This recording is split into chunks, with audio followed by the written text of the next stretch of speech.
A ver.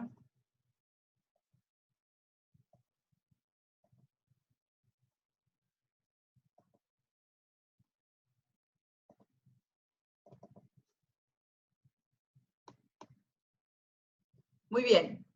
Entonces volvemos a la diapositiva donde estamos viendo la variación estacional del calor de onda larga. Bueno, ¿cómo puedo hacer el análisis entonces?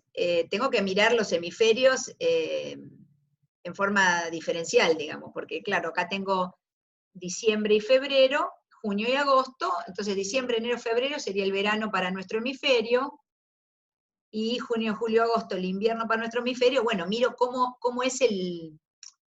Puedo mirar dos cosas, comparar los veranos de los dos hemisferios, o puedo comparar el verano y el invierno de un solo hemisferio, ¿sí? ¿Me siguen? Entonces, parémonos en el caso nuestro, hemisferio sur. A ver, ¿cómo es el calor de onda larga o la radiación de onda larga en verano en el hemisferio nuestro? Muy bien, tengo valores en todo el océano, al sur de... Uy, bueno, esto debe ser... No está en las latitudes, ¿no? Pero esto debe ser 30 más o menos. Esta de acá, y esta debe ser 60, calculo. Ahora se las marco. Esperen, vamos a hacer una notita acá. Ahí se me fue.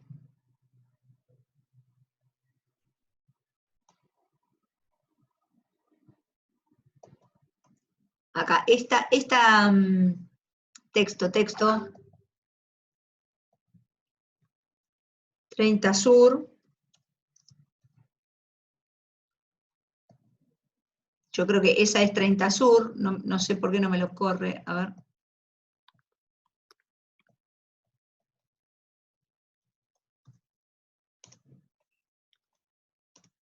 Ustedes están viendo que yo escribo, ay, me quedaron dos carteles, no, andú. Ahí está. Bueno, esta línea de latitud sería 30 sur y esta 60, creo. Si no estoy mal, ven que pasa por debajo de... Este es el paralelo de 60. A ver, vamos a escribir acá el otro, 60. ¿Están de acuerdo? Creo que ese es el paralelo de 60. Entonces, la región nuestra, si miramos el océano entre 30 y 60, todo, el Pacífico, el Índico, el Atlántico, vemos que los valores están acá en esta parte en este rango, digamos, de 20, lo puse en amarillo, de 20 a 40, ¿no? Fíjense, 33 negativo, 20, 23, en fin, salvo la región nuestra, que tiene valores que están yo creo que acá, entre 60 y 80. ¿Cuál es la variabilidad estacional? Eso pasa en verano. Miremos lo que pasa en el invierno. Si yo miro lo que pasa entre 30 y 60, las mismas dos líneas, ¿no es cierto? Entre 30 y 60 en el invierno, fíjense que el color ese cambia un poquito el patrón, ¿no? Pero el color más o menos es el mismo en la región nuestra. Estoy entre 60 y 80. Siempre pérdida, o sea, el océano emite radiación de onda larga. ¿Qué pasa en el resto de los océanos, Índico, Pacífico y Atlántico? Bueno, los valores siguen siendo negativos, pero son más importantes en magnitud, ¿no? 49, 38.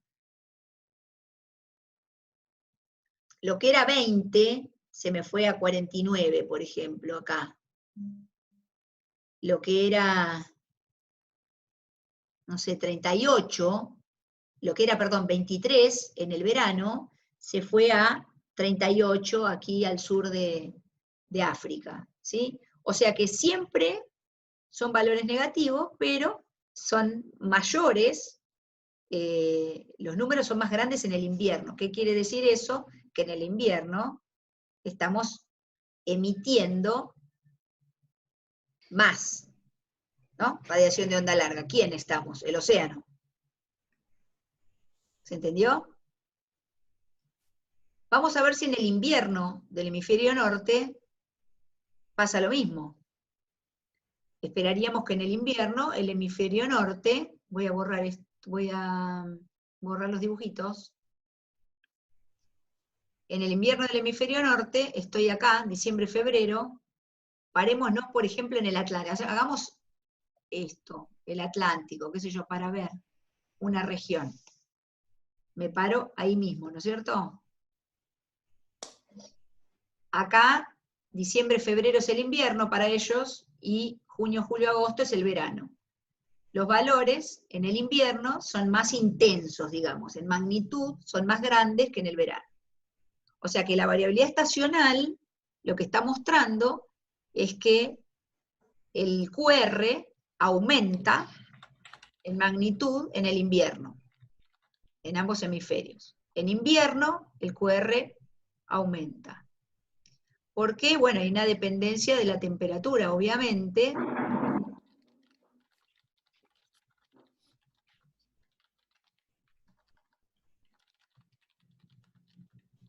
Y lo que podemos ver es que por ahí los patrones parecen ser bastante parecidos, ¿no? Acá hay por ejemplo, en el Pacífico Norte es medio, a ver, es medio diferente, esperen. Miremoslo así. Acá hay como un dipolo, ¿no? Como un yin y un yang, ¿no? Pero no es que cambia de signo. Este es, creo que si no leo mal, el del mapa del junio-agosto es un 62, ¿puede ser? Y este es un 13, siempre negativo. Acá es 66, y ahí es 68, sería el mismo valor acá, 68. O sea que se hace más homogéneo esto. Acá hay una diferencia más importante en el verano de ellos. El Pacífico Norte, o noroeste si quieren, o central y oeste, tiene como una diferencia más importante entre lo que es el Pacífico, qué sé yo, al sur de, esto debe ser 30 norte, ¿no? Esto no es que se los estoy diciendo para que ustedes se acuerden, no, porque el Pacífico en el verano, perdón, sí, en su verano es mucho más. No, es para que ustedes vayan aprendiendo a qué tipo de análisis se pueden hacer cuando uno ve estos mapas, cuando uno habla de, no es lo mismo. Si yo un día les digo, bueno, a ver, analizame en un examen, por ejemplo, ahí no. A ver, analicemos entre todos, o en un examen, analizame a alguien que le esté tomando, el mapa de la media anual y el mapa de las medias estacionales, ¿sí? Bueno, lo que me permite ver las estacionales, bueno, son los cambios justamente, ¿no? Son en periodos más cortos, porque la media anual va a tomar los 12 meses. Esto lo estoy diciendo también, chicos, los más avanzados, discúlpenme que me tome más tiempo, para los que son, que están recién empezando en la carrera de oceanografía, cuando uno analiza una media anual, entonces mete todos los meses del año en la misma bolsa y hace el promedio desde enero hasta diciembre, o sea, pasando por todos los meses del año, las 4 estaciones, mientras que si yo hago un análisis o hago 4 mapas, uno de verano, uno de invierno, uno de otoño y primavera, y bueno, claramente son periodos más cortos, ¿no? Son periodos de 3 meses, donde estoy metiendo en la misma bolsa cosas mucho más homogéneas. O sea, el verano se comporta de una manera similar, a sí mismo, obviamente, en diciembre, enero, febrero en el hemisferio sur. No estoy mezclando lo que pasa en el invierno con lo que pasa en el verano. Cuando las variaciones son muy grandes entre verano e invierno, al promediar todo, estoy matando la variabilidad estacional. Por eso es importante, si yo quiero ver la variabilidad estacional, ver este tipo de mapas. Y acá no estoy viendo la variabilidad estacional de los 4 meses, de las 4 estaciones, solamente estoy viendo lo representativo del invierno y el verano. ¿Sí? ¿Me siguieron hasta ahí? Por ahí. soy medio densa, pero es para que los más jóvenes, los más jóvenes, sí, deben ser los más jovencitos o los que recién entran a oceanografía, ¿no? Porque tenemos mezcla de varias cosas, varias carreras en esta materia. Bueno, eso que estamos viendo aquí es una boya, que la pusieron, esto no sé ni de qué año es, porque acá el año no está, pero lo que estamos viendo es una boya que fue colocada aquí, se llama Stratus, no sé realmente si todavía existe, con la cual en esa boya colocan sensores, el de arriba, en realidad en los dos gráficos, tanto el de arriba como el de abajo, tienen dos curvas, porque hay dos sensores, repiten, digamos, para corroborar que un sensor esté midiendo bien, sobre todo si uno tiene dinero, puede comprar dos, en realidad siempre tiene que comprar dos, ¿no? ¿Por qué? Porque, bueno, con uno estás cotejando el otro, es como y además si uno deja de funcionar, tenés el otro de backup. Es como dos sensores que miden exactamente lo mismo. Los dos sensores, en el caso de la radiación de onda corta, que es el gráfico de arriba, estarían representados por verde y azul, las curvas verde y azul, lo que pasa es que son tan parecidas que el azul no se ve, está superpuesta sobre la verde sobre el azul. En cambio, en la de abajo, en la radiación de onda larga, hay una pequeña variación entre lo que mide un sensor y otro. Un sensor está como un poquito más bajo y el azul siempre está como por encima, pareciera, del otro. Bueno, entonces cuando uno calibra, y bueno, habrá algún motivo por el cual un sensor no esté midiendo exactamente lo mismo que el otro. Pero básicamente son dos sensores que miden lo mismo. Entonces, ¿qué es lo que veo en el gráfico de arriba? Ese RAD, de Short Radiation, radiación de onda corta, veo como picos, ¿no es cierto? Un pico, después 0, pico, 0, pico, 0, ¿no? Entonces tengo picos, y fíjense las fechas, 30 de abril, 1 de mayo, 2 de acá está lo que les decía de las fechas, ¿no? El primero es el mes, el segundo es el día, ¿no? Entonces a fines de abril paso a 1 de mayo, tengo toda la primera semana de mayo graficada, hasta el 7. Entonces, en el centro de cada día, obviamente, tengo el pico de radiación de onda corta, ¿no? O sea, la variabilidad diurna que tiene el Sol, ¿no? En las horas de mayor ángulo, digamos, cuando el Sol está arriba, es cuando la superficie de la Tierra, en este caso en el mar, recibe la máxima radiación de onda corta proveniente del Sol. Habiendo pasado, por supuesto, por la atmósfera. ¿Se acuerdan los números? Decíamos que arriba en el tope de la atmósfera son 100%, pero que resulta que cuando llega a la superficie del océano era menos del 50%, ¿se acuerdan? Que entraba al océano un 48%. ¿Por qué? Y bueno, porque interactuó con la atmósfera, ¿no? ¿Qué pasa en el caso de radiación de onda larga? ¿No? Radiación de onda larga, fíjense que acá son valores positivos, 400 y 350. No hay valores negativos, en ambos casos son valores positivos. Entonces, hay momentos, por ejemplo el día 4 de mayo y 5 de mayo, donde los valores, se ve que lo tienen ahí en ese rango, ¿no? De entre 350, un poquito menos de 350 y 400, prácticamente pasan por debajo de 350, y hay otros días en los cuales la radiación de onda larga, obviamente, esto no es que está saliendo, no estoy midiendo la que sale, estoy midiendo la que llega de la atmósfera. Acá hay un ejemplo como lo que hablábamos, ¿no? La variación diurna puede ser positiva, ¿no? La radiación de onda larga que el océano está recibiendo puede ser positiva, si es que está viniendo proveniente de la atmósfera, ¿sí? Estos son valores positivos, quiere decir que son entrantes en el océano, en ambos casos. Radiación positiva. Lo que muestra básicamente es que la radiación de onda corta es muy diurna, muy diurna, tiene esos picos, pero también tiene variaciones. Fíjense que hay picos que superan el borde más alto del grafiquito que será 500, qué sé yo, no sé cuánto llega acá, pero hay picos, por ejemplo, el día 5 de mayo, el pico alcanza el borde superior, el eje de arriba, mientras que el día 3 de mayo no llega a 500. O sea que tiene variabilidad, esto sería de un día para el otro, tiene variabilidad diurna, pero en general, bueno, tiene todos picos, ¿sí?, en el centro del día, a la hora de mayor radiación. Mientras que la radiación de onda larga es mucho más cambiante, ¿no?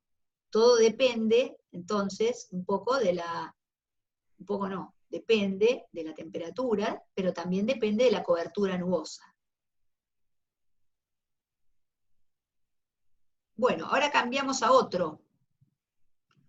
Vamos a calor sensible, o flujos de calor por conducción. Ustedes ya deben haber visto las fórmulas, ¿no? Las prácticas. ¿El jueves? ¿Sí? Sí, Bueno, en la práctica vimos. bien. Entonces acá lo que nos dice un poco es, está escrito lo mismo que dice en la fórmula, ¿no? Es proporcional al gradiente vertical de temperatura, pero hoy estábamos hablando de la termoclina, ¿no? Donde la tasa de variación de la temperatura con la profundidad. Esto no es otra cosa, es lo mismo, solo que en la columna de aire. El dt de z sería lo mismo, la tasa de variación de temperatura con z, solo que z ahora es en la columna de aire. Sobre la superficie de mar hacia arriba. Hay una constante de proporcionalidad que es el coeficiente de conductividad de calor turbulento, porque no es lo mismo un flujo laminar que un flujo turbulento. Entonces, hay un coeficiente una constante, de proporcionalidad, que es el coeficiente de conductividad de calor turbulento. Y Cp es el calor específico. Entonces, cuando el aire, esto por conducción, fíjense, cuando el aire tiene menor temperatura que el agua, la atmósfera se inestabiliza, produciendo convección, y se incrementa el flujo de calor hacia la atmósfera. ¿Se acuerdan que cuando al principio, en las clases de la introducción, yo les contaba un poco cómo es que el océano, que en el océano empieza la convección, ¿no? ¿Cómo es que se genera convección? Y los geólogos también lo saben porque en tierra también hay, en el centro de la Tierra también hay convección, porque el magma no es ni más ni menos que eso, ¿no? Hay movimiento convectivo, porque en el centro de la Tierra hay, digamos, magma que está a mayor temperatura, y por donde puede ascender, comienza la convección. En el aire, ¿qué pasa? Bueno, es lo mismo que poner acá en la sala donde cada uno esté una estufa, ¿no? Prendo una estufa, el aire que se calienta cercano a la estufa empieza a disminuir su densidad y por tanto tiende al ascenso. Eso es lo que los meteorólogos dicen, y nosotros también, se inestabiliza o se desestabiliza, ¿no? Es una columna de aire inestable. ¿Por qué? Y bueno, porque si el aire que está cerca de la superficie de la Tierra se calienta, cercano a la Tierra, entonces, o cercano al mar, entonces ese aire va a tender a ascender. Acá dice, cuando el aire tiene menor temperatura que el agua, la atmósfera se inestabiliza. ¿Por qué? Porque cuando el aire tiene menor temperatura que el agua, por conducción, el calor va del agua al aire, y el aire se empieza a calentar.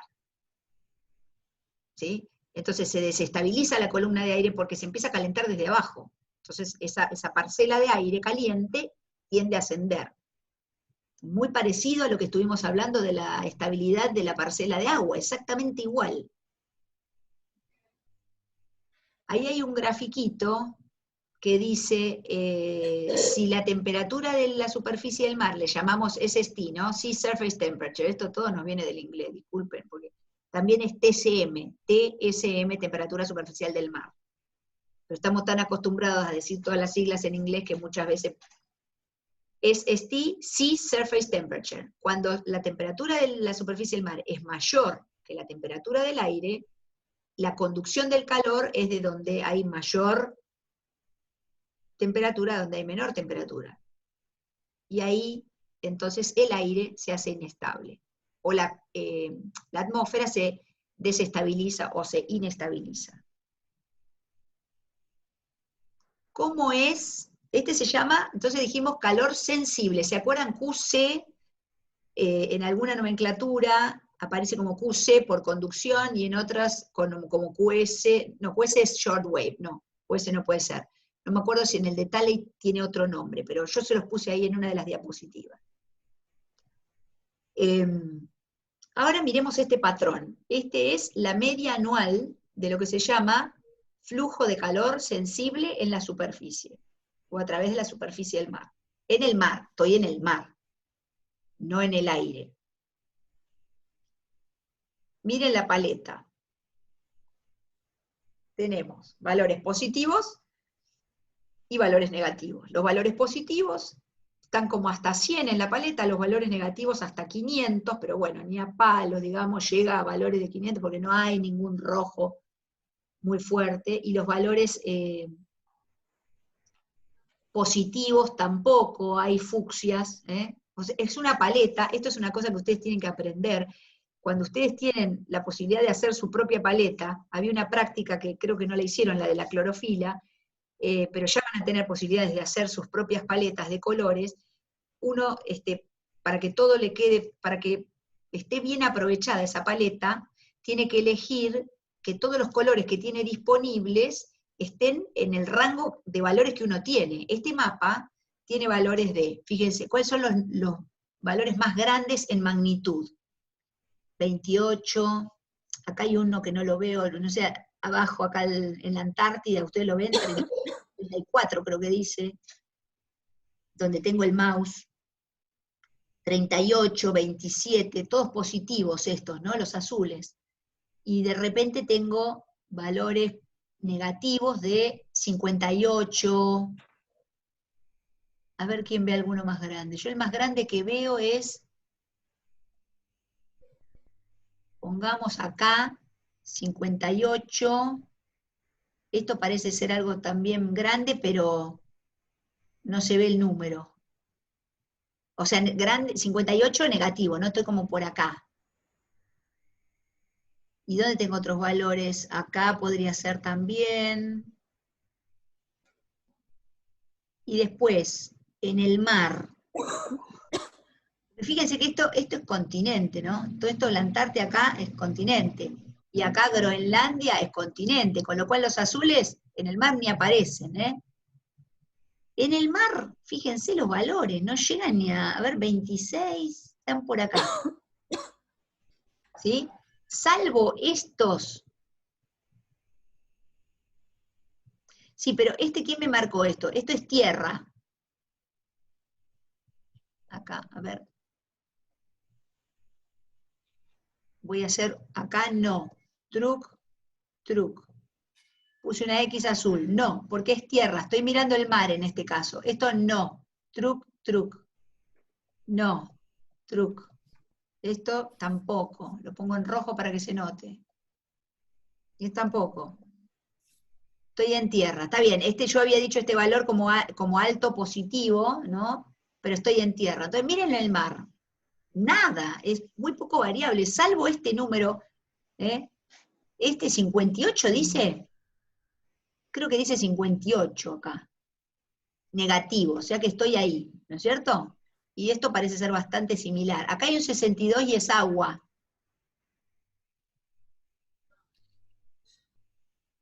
¿Están de acuerdo? Ahí el 79 que pusieron correcto, este es agua. Acá hay uno que también es agua, 46. Son todos valores negativos, ¿ok? Todos valores negativos. ¿Qué quiere decir? Valores negativos en el mar. ¿Cómo es la convención? Positivo. Entrega calor sensible hacia la atmósfera. Negativo, entrega calor sensible hacia la atmósfera. Exactamente. Entonces, en su mayor parte el océano, en promedio anual, entrega calor sensible a la atmósfera. Y eso ocurre porque básicamente siempre, casi siempre, el océano está más caliente que la atmósfera, ¿no? pero en algunos lugares el flujo es mayor. ¿Por qué? Porque el océano está todavía más caliente que la atmósfera, ¿no? Justamente, fíjense, oh, qué casualidad, ¿qué es esto? Lo voy a hacer con una flecha para que...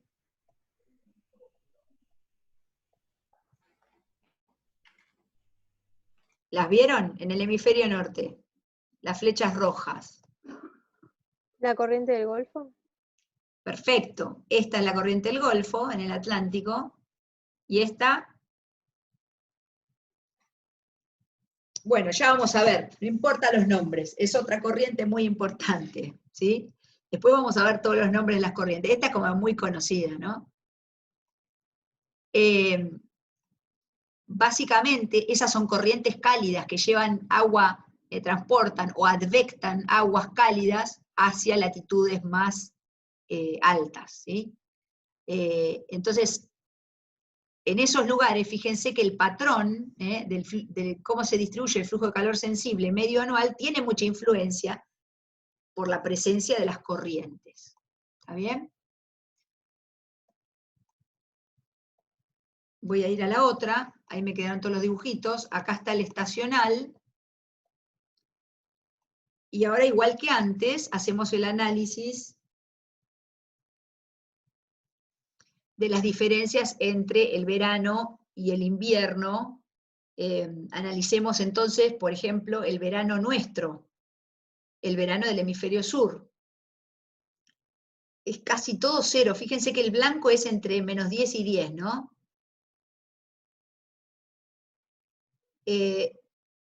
Diciembre y febrero es el invierno del hemisferio norte. Fíjense qué marcadas están ahora las dos corrientes que decíamos, ¿no? La región de las corrientes cálidas del hemisferio norte están muy marcadas en el mapa de arriba, que es el invierno para ellos. O sea, donde el aire está más frío y por lo tanto ese delta T, delta Z en la columna de aire es más marcado. La diferencia de temperatura es más importante en el hemisferio que está en invierno. En el mapa de abajo, el hemisferio nuestro está en invierno, y también se puede apreciar en este caso, allá, me fui, esperen, voy a poner acá otra, a ver si me anda esto, no, pero che, esperen, que quiero dibujar acá. ¿Qué pasa que no me dibuja? Paso la diapositiva y no me, capaz que no elegí esto.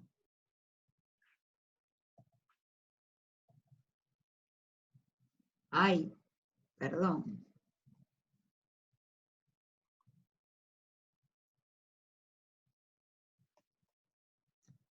Quiero marcar, un segundo, ¿eh?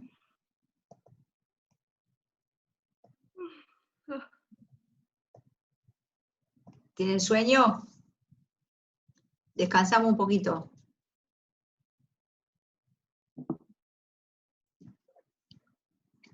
¿Qué es eso rojo? Que marqué en el mapa de abajo en la región nuestra. ¿La corriente de Brasil? Bravo.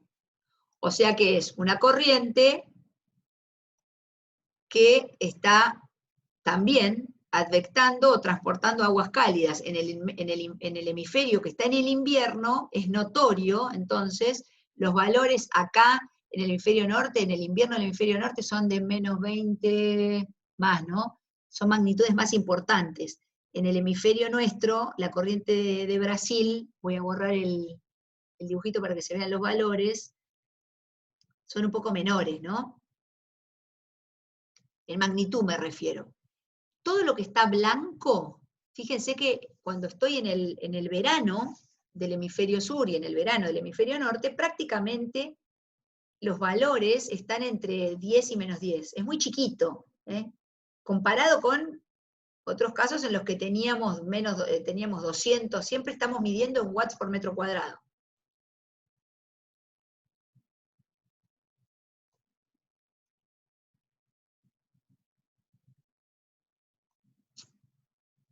ahora quiero pasar de diapositiva, ahí está.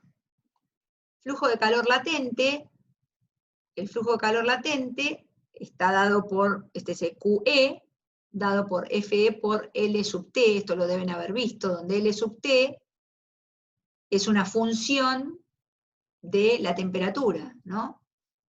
T es la temperatura del agua en grados centígrados, en este caso, no en grados Kelvin. Y F sub E es un número que es bastante complicado normalmente se parametriza, en realidad depende, es la medida en kilos de agua evaporados por segundo. O sea que hay que tener la tasa de evaporación, ¿no? En kilos, en este caso por las unidades en las que está es kilo, pero podríamos pensar en gramos de agua o en masa de agua evaporada por unidad de tiempo. Entonces, es la cantidad de calor, ¿no?, que está metida en el proceso de cambio de estado, ¿no? Entonces, si evapora, para evaporar, lo que yo les decía el otro día, para evaporar, se necesita una cierta cantidad de calor que es proporcional a la masa de agua evaporada por la unidad de tiempo. Entonces, esta cuenta de QE igual a FE por LT, en realidad se determina de otra manera, en forma práctica, porque ya les digo, FE es muy difícil de medir. Entonces se estima, se hace como una parametrización del QE. ¿En función de qué? Del gradiente vertical del contenido de humedad en el aire. Ese es Q. ¿Cómo es la tasa de variación de Q con la vertical? Y entonces se estima el calor latente, el flujo de calor latente. Cuando analizamos el mapa de flujo de calor latente, en este caso la media anual, ¿sí? Ahí tenemos un mapa más lindo, se pueden ver los números mucho mejor que en los otros. En la media anual, las regiones del Océano Austral y de las zonas de latitudes altas en el hemisferio norte tienen los valores más bajos, y acá la paleta la tenemos abajo de todo. Fíjense que valores de, a ver, ¿dónde están los valores más altos? Igual están los numeritos incluidos en el mapa. Otra vez, las corrientes, ¿no?, las corrientes cálidas del hemisferio norte, otra vez tienen el flujo de calor latente, aparecen los patrones de las corrientes también, y además aparecen otros patrones que son, en vez de meridionales, porque las corrientes estas que yo les marco, la corriente de Brasil también aparece, pero con magnitudes menores, son más en sentido meridional, ¿no?, en sentido norte-sur. La orientación del patrón me refiero. Pero también aparecen otros patrones que son más zonales, ¿no?, que son más este-oeste, ¿sí? Que atraviesa el Índico, ¿no?, a la latitud del norte de Australia, o que atraviesa el Pacífico, tanto en el hemisferio sur, con la isolínea de 140 watts por metro cuadrado, o del Pacífico Norte, de 140, ven que hay como un espejo, ¿no?, de lo que ocurre en el hemisferio norte y en el hemisferio sur, en la media anual. Cuando analizamos la variabilidad estacional, bueno, otra vez, enero es el invierno para el hemisferio norte, y entonces el calor latente es muy marcado en la región de las corrientes del hemisferio norte, y en el hemisferio sur, si vamos al invierno, en el mapa de abajo, fíjense los valores, ¿no? Si miro la corriente de Brasil, un poco está marcada por ese contorno de 100, mientras que en las otras es por encima de 200, ¿no? En enero, el invierno del hemisferio norte, los contornos, los valores, las magnitudes del calor latente, del flujo de calor latente, es mucho mayor que en el hemisferio sur, ¿sí? Los contrastes de humedad, todos son mayores, porque estamos analizando que esto se parametriza a partir de la variación del contenido de humedad en la columna de aire, así que si se parametriza así, piensen que hay regiones que tienen menor variabilidad estacional y otras que tienen mayor variabilidad estacional. Arriba de una corriente cálida, como es, muy cálida respecto de lo que la rodea, como es la corriente del Golfo, en una región de vientos del oeste, que lo vamos a ver, secos, que favorecen a la evaporación, entonces el calor latente es muy alto en esas regiones, ¿sí? Esto yo siempre pongo el ejemplo, ¿no? Si vos querés evaporar agua, si vos pones a colgar ropa, un día de mucho sol pero poco viento, bueno, la tasa, ese dQ/dz, la tasa de cómo va variando la humedad en la columna de aire, va a ser una, y si vos le agregás el viento, como estás haciendo una receta, ¿no? Donde pones solamente calor, o le metes además viento, y ese viento además tiene poco contenido de humedad, ese viento que viene seco, tiene más capacidad de capturar, digamos, vapor de agua, entonces la evaporación, la formulita o la receta va a funcionar más eficientemente, ¿no? Entonces tengo que tener una diferencia de temperatura, como ocurre en las corrientes, pero no ya como en el calor sensible, que es una cuestión de por diferencia de temperatura simplemente entre lo que tengo en la superficie del mar y lo que tengo en el aire que está por encima. Acá, la diferencia de temperatura genera humedad en la columna de aire que está por encima, ¿sí? Entonces, en hay dependencia con la humedad. Lo que pasa que claramente, en regiones de aguas muy cálidas, la columna de aire va a tener mayor contenido de humedad. Y eso hace que sea tan notorio en el hemisferio del invierno, en el hemisferio norte, en el invierno. El hemisferio sur, la corriente de Malvinas también muestra un poquito un patrón, pero no es tan marcado, usando la misma paleta, ¿no es cierto? Si yo aprovechara y usara una paleta diferente, o los mismos colores, pero distintos rangos, para mostrar el hemisferio sur, también podría mostrarlo en rojo a la corriente del Golfo, perdón, a la corriente de Brasil. No la veo en rojo, porque es la misma paleta que estoy usando para poder mostrar esos valores tan altos del hemisferio norte en el invierno. ¿Se entiende? ¿Sí? ¿Entienden lo que es una paleta de colores? Es como un histograma, ¿sí? Es como pintar el rango de valores que tengo a partir de una paleta de distintos colores, donde yo al rojo, como máximo, le puedo poner, no sé, 200, y le puedo poner, acá no está porque es la misma que la que teníamos ahí, ¿no? Le pongo 0 en el azul y 200 en rojo.